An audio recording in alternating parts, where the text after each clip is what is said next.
Hola, bienvenidos. Ya hoy es viernes. Hoy estamos a 26 del mes de agosto del año 2022. Ya termina agosto la semana que viene. Y carajo, como siempre, hasta que resolvamos el problema de YouTube, lo voy a estar diciendo al principio de los videos. El canal de YouTube del Ritmo de la Mañana estamos teniendo una dificultad para poder subir videos. Desde hace 3 semanas, ya en esta semana se completó la semana 3 y en la semana que viene se va a cumplir un mes que no podemos subir videos a YouTube. Hemos estado trabajando de cerca con YouTube eh, para resolver este asunto, eh, este asunto en el menor tiempo posible. Bueno, no se ha podido resolver. Hemos hecho todos los esfuerzos del lugar, pero nosotros vamos a seguir transmitiendo por Twitch.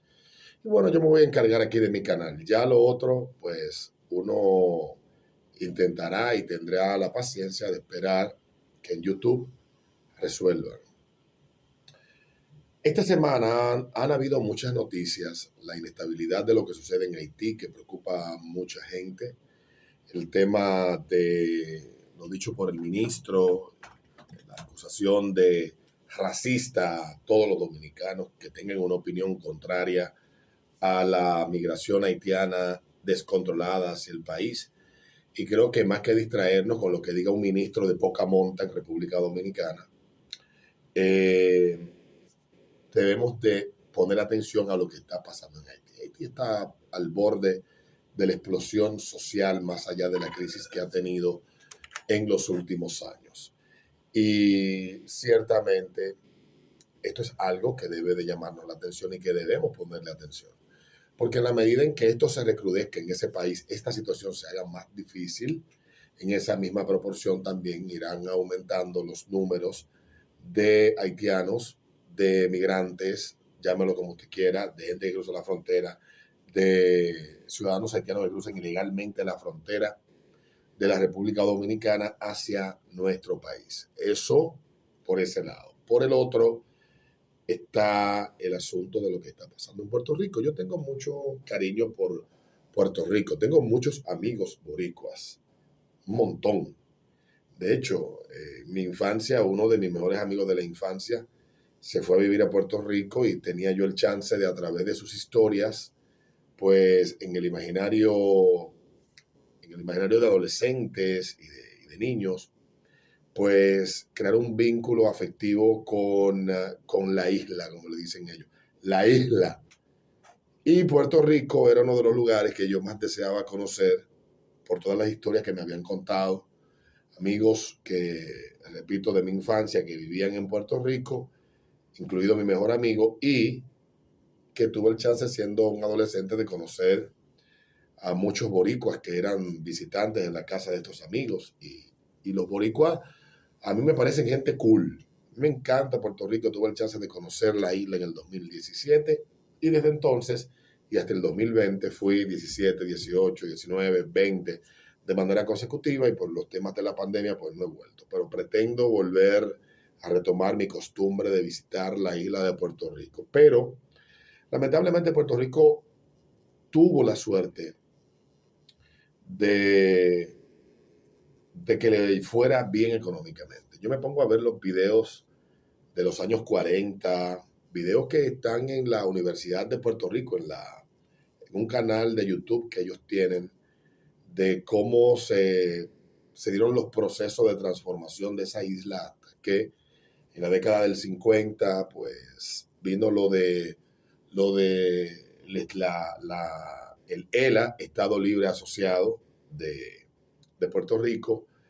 Se promulgó esa constitución que tienen ellos hoy en día, tuvieron su primer gobernador, Luis Muñoz Marín, y desde la década del 50 en adelante, pues Puerto Rico empezó a despegar económicamente, se convirtió en el destino de muchísimas inversiones de Estados Unidos y fue el ejemplo de desarrollo económico y pujanza de toda la región. Era el país, y creo que todavía lo sigue siendo, de toda esta región Bueno, cuando tú lo excluyes de Estados Unidos, que tiene el ingreso per cápita más alto de toda Latinoamérica.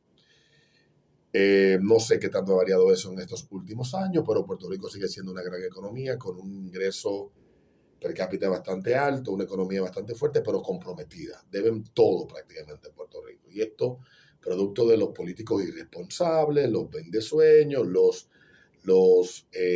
políticos que te cortan las piernas para luego darte dos muletas y que tú tengas que depender de ellos. Fue básicamente algo así lo que le pasó a Puerto Rico. Puerto Rico también tiene la particularidad que vive más gente fuera de la isla de ascendencia boricua que la que vive dentro. Cerca de 4 millones de boricuas viven alrededor del mundo, la mayoría de ellos en Estados Unidos.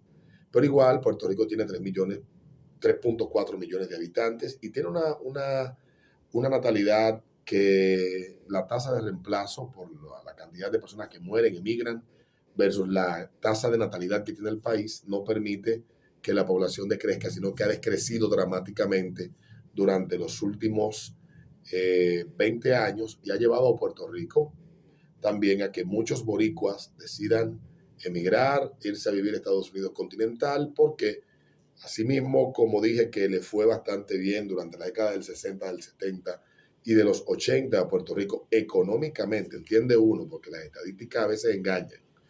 Posiblemente le iba bien a la economía y a algunos, pero también tenía sus deudas y sus problemas sociales que todavía están latentes en la isla. Yo he ido a Puerto Rico en todas estas ocasiones, tenía una idea muy equivocada de lo que era Puerto Rico. Pensaba que Puerto Rico se reducía pura y simplemente a San Juan, Ponce y Mayagüez. Y hay una isla enorme de 100 por 30, creo que es el tamaño de la isla de Puerto Rico, 100 millas de largo por 35 de ancho, una vaina así. Pero por ahí anda el número y he tenido el chance de conocer muchísimos lugares y de ver una realidad que desconocía completamente, del Boricua y de Puerto Rico. Y, y como decía, pues a partir de la década del 90 y sobre todo a partir del 2000 en adelante, cuando cambiaron una serie de cuestiones en Puerto Rico que le daban facilidades a las empresas estadounidenses para operar en Puerto Rico con ciertos beneficios fiscales. Estas empresas se fueron yendo de Puerto Rico y esto empezó a deprimir el mercado laboral, que era una mano de obra muy calificada en actividades tan diversas como la petroquímica, farmacéutica, etcétera. Y Puerto Rico era una potencia. Yo tuve el chance de ir por la parte de la isla donde estaban esas grandes petroquímicas y de verdad que eso es impresionante y todo eso está abandonado. Porque esas empresas se fueron de la isla y obviamente esto afectó la vida productiva de ese país. Esto junto con la politiquería, una cultura de la indiferencia de una parte de la población hacia la participación política y el sentimiento latente de una parte también que desea la independencia y una inmensa mayoría que desea la estabilidad. Y es complejo hablar de Puerto Rico para que la gente lo pueda entender.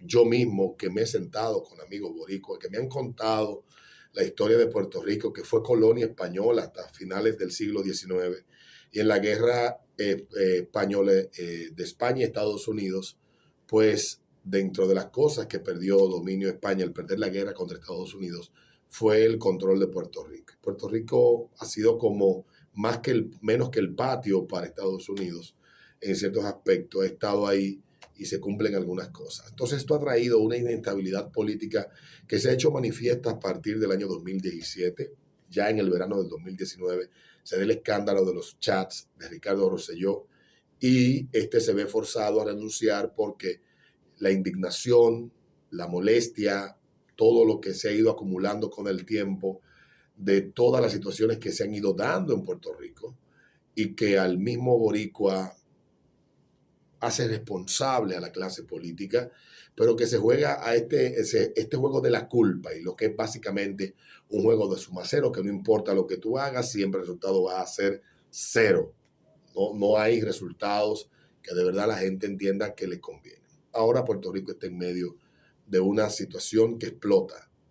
Década de descuido en el sistema eléctrico, todos los años que se han acumulado, sobre todo en las últimas 2 décadas, del 2002 hacia acá, de problemas producto de la altísima deuda que tiene y compromisos económicos que tiene Puerto Rico, porque los políticos de ese país hipotecaron el futuro de la isla. Y hoy se están viendo las cuestiones que posiblemente en su momento se prometieron que iban a ser el futuro promisorio de ese país y no se ha dado. Eso es dicho de manera sencilla. Por eso vuelvo y repito. Hablar de Puerto Rico para los que no somos boricuas y entenderlo, porque desde el imaginario que creamos de la isla a veces creemos que es un paraíso en la tierra y no es que tampoco sea el infierno, porque no lo es, pero mucho menos es tal vez lo que nos hemos imaginado en nuestra mente. Yo definiría a Puerto Rico, como lo dije la primera vez que fui, a una República Dominicana, pero con más orden y un poco más de bonanza económica y menos, aunque la hay, y menos, aunque la hay, pobreza extrema, pero en una calidad humana en el individuo, independientemente de la violencia que se da entre bandas en ciertas zonas de la isla. Aquí también la tenemos, tal vez no en la misma proporción, distinta, pero Puerto Rico es una isla encantadora. Yo creo que lo de la isla del encanto le va bien y estoy segurísimo, porque también lo pienso de República Dominicana, que es encantadora no por el verde de sus montañas, el yunque que tuve el chance de rodearlo manejando, sino por la calidad de su gente. Yo no puedo decir de Puerto Rico cosas sobre los boricuas que no sean positivas. Obviamente, no son ángeles caídos del cielo, son seres humanos con virtudes y con defectos, pero merece una mejor suerte. Entonces, en estos días está en una especie de convulsión, producto de todo eso que se ha ido acumulando. Tal vez algunos políticos más recientes han tomado decisiones que los mismos boricuas no asimilan ni comprenden, o ciertamente fueron malas decisiones, probablemente como el contrato con la energética Luma, que es una empresa que pasó a controlar la empresa estatal de distribución, generación. Creo que la generación está a manos de otra empresa privada hace ya años, pero sí la distribución y la transmisión eléctrica en la isla, y algo similar a lo que vivimos a principios de los 2000 aquí, cuando se privatizó la CDE, se dividió en 3 distribuidoras, EDESUR, EDEESTE y EDENORTE, y estas empresas firmaron unos contratos que luego el Estado tuvo que revertir y tomar control de las empresas. Las empresas siguen, pero son empresas que están en manos del Estado, que son EDESUR, EDENORTE y EDEESTE. Entonces, esto ha hecho, evidentemente, las personas muchas veces no comprendemos que un servicio como la energía tiene costos, y esos costos el Estado no puede regalarlo. Se supone que esos costos tiene que pagarlo quien recibe el servicio. Entonces, es difícil cuando el Estado se ha pasado años subsidiando, tratar de llevar al valor real y que le rente un poco a quien ha contratado para distribuir y dar el servicio en la zona determinada, en la zona geográfica donde esté determinado a dar este servicio. Es difícil para la gente asimilar el cambio de sistema. Y lo que está pasando también, de que hay muchas críticas a la forma que se redactó el contrato y también la forma como la empresa Luma se ha manejado, y toda la crisis acumulada de un sistema obsoleto que no se actualizó. A mí me sorprendió mucho cuando manejé en Puerto Rico ver que uno se encuentra aquí con las grandes carreteras de distribución, que son estas torres, autopistas eléctricas la llaman. Me comentó un amigo ingeniero eléctrico que se llaman esas grandes torres que uno ve en las montañas, le llaman autopistas eléctricas, y no me equivoco. Y uno se encuentra en Puerto Rico cuestiones que tú dices, wow, por eso se le nota que es viejísimo. Por todo el descuido que hubo, gobiernos pasaron décadas y no hicieron las actualizaciones del lugar, y hoy, después de María sobre todo, el sistema quedó muy golpeado y los boricuas que viven en Puerto Rico están hartos y están hasta la coronilla, y es entendible. Así que yo no le deseo más a mis amigos boricuas que tengan paciencia, y que nosotros nos veamos en el espejo de países como Puerto Rico, que aún sigue siendo una gran economía, obviamente, pero vernos en el espejo de cuando los políticos nos prometen darnos cosas y comprometer el futuro, si nosotros de manera apática no entender que llegará un momento en que esas facturas se van a pagar. Que los economistas siempre hacen un cálculo de que, bueno, podemos coger tanto prestado porque con el crecimiento de la economía de aquí a 20 años, lo que estamos cogiendo prestado hoy va a ser un porcentaje menor a lo que, bla, bla. Sí, uno entiende eso porque cuando te lo explican con peras y manzanas, tú entiendes, pero a veces los, los cálculos y estimaciones de los políticos fallan. El entorno cambia. Sucede lo que pasó con Puerto Rico, que viene un presidente en Estados Unidos y te cambia una ley. Y ya el beneficio que tú tenías, que ofrecías para las empresas operar en tu país, ya no lo tienes. Entonces, eso compromete la proyección. Y aunque pueden ser otros muchísimos problemas, yo cuando escucho programas de opinión y radio noticiosa de Puerto Rico, cuando escucho a los opinólogos y escucho a los analistas hablar, me da como un déjà vu lo que ellos hablan de lo que nos estamos convirtiendo en República Dominicana. Déjà vu es lo vivido, pero más que déjà vu lo que me da es como si yo estuviera escuchando el futuro al que ineludiblemente nosotros nos estamos dirigiendo, que es una sociedad que ha dejado todo prácticamente en manos de los políticos, la nuestra, la dominicana, y que poco a poco ha ido entendiendo y ha ido desentendiéndose y ha ido radicalizando sus posturas frente a ciertos temas, entendiendo o asumiendo que esos temas son los mayores problemas que afectan su vida, cuando probablemente no sea así. Yo no deseo más para Puerto Rico que no sea que todo salga bien.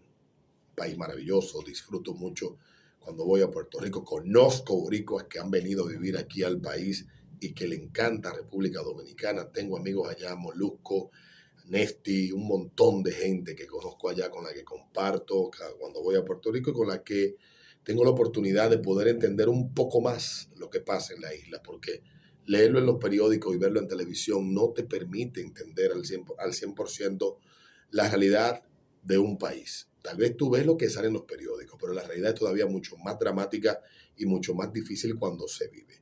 Y ese es el chance que siempre doy a mis amigos de que me permitan escucharle para entender qué es lo que pasa con ellos. Ya finalmente, por otro lado, ayer la barra de la defensa de Jan Alain ha estado, estuvo dando una rueda de prensa donde señalaban a Cano como un individuo que debería estar imputado en el caso de Jan Alain. Y bueno, ya ustedes saben toda la cháchara que se va a desprender de ahí, que va a verse más la semana que viene que esta.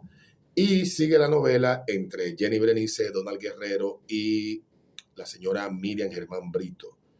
Esta novela sigue, la prensa, un sector de la prensa señala que es una, es una campaña en contra del Ministerio Público independiente, que vienen de sectores interesados que buscan dañar la imagen de, de, la, de, la, de la Procuraduría. Termino diciendo lo que hablaba ayer con un amigo a propósito del caso de la pintura.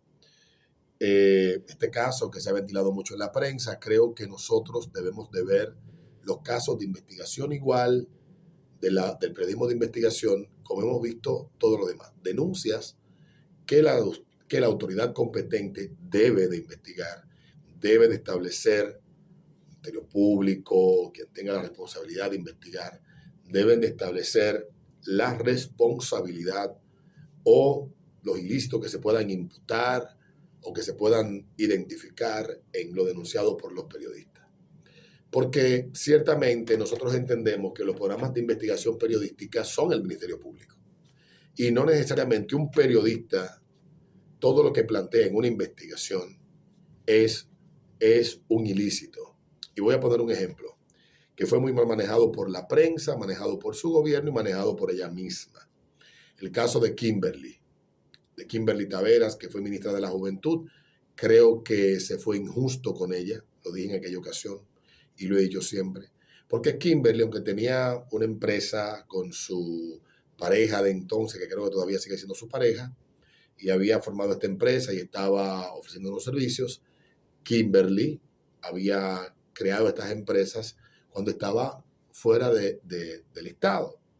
Ya había entregado su posición como alcaldesa de La Guayiga y estaba fuera de esto. O sea, si había que investigar, le correspondía al Ministerio Público, que no llegó a nada, ni estableció ninguna responsabilidad, ni ningún ilícito. Y esta muchacha, pura y simplemente, se le tronchó la posibilidad de administrar el Ministerio de la Juventud. Ya establecer si pudo haber cometido indelicadezas en su ejercicio, si se hubiese quedado, y esas son especulaciones, que no voy a caer en ellas. Pero sí, un trabajo periodístico se llevó por delante a esta joven. Y no es justo, porque nosotros hemos creado las instancias para que se ventilen las responsabilidades, existen esas instituciones, están llamadas a hacer ese trabajo. Obviamente que el trabajo del periodista y del periodismo y de los medios de comunicación es vital para denunciar y para accionar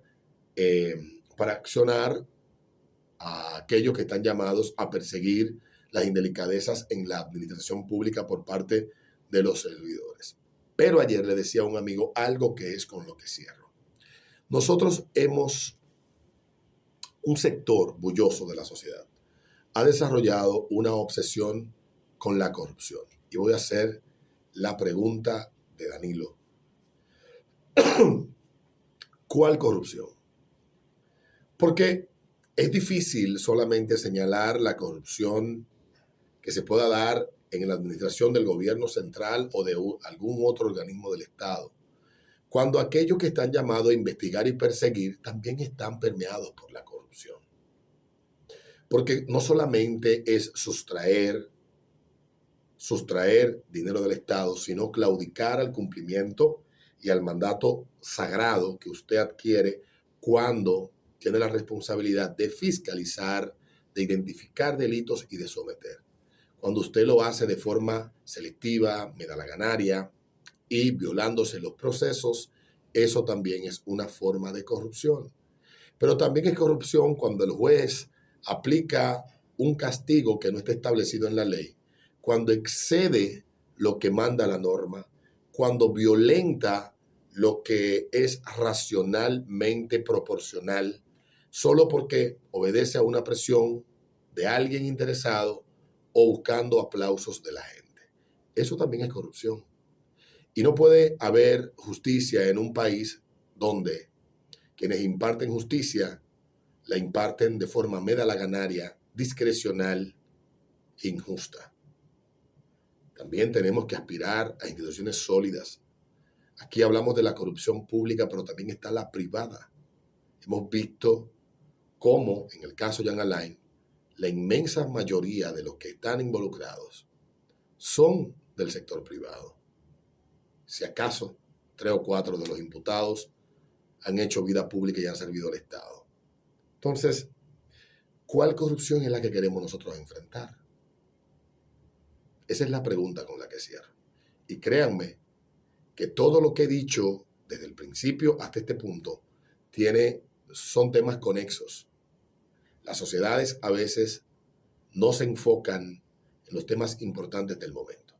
Yo estoy de acuerdo con que debemos de adecentar el servicio público, debemos de adecentar la actividad política y debemos de adecentar nuestra sociedad. Pero no se va a adecentar, y no me vengan con la excusa de que, bueno, es que en lo que esto se resuelve, alguna injusticia se cometerá. Debemos de aspirar a que este proceso sea lo más justo posible.